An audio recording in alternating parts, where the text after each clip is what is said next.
ranking the strongest players in the NBA for the new season, without any personal bias, only considering individual ability and offensive and defensive performance. Do you think this is reasonable? First place, Giannis Antetokounmpo. Among the current active players, he is undoubtedly the pinnacle of combat power. His unstoppable offense and tough defense almost make him the strongest player in his position, even compared to peak Duncan and Garnett.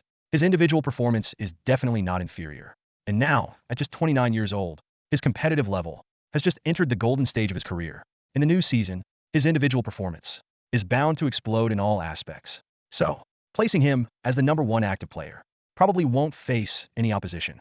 Firstly, looking at his individual season performance, in the past 23 to 24 season, his average stats were 30.4 points, 11.5 rebounds, 6.5 assists, 1.3 steals, and 1.1 blocks. His scoring in the paint and fast break ability were both ranked first in the league, with a usage rate as high as 32%, maintaining a 61.1% field goal percentage, is enough to prove his terrifying efficiency on the court.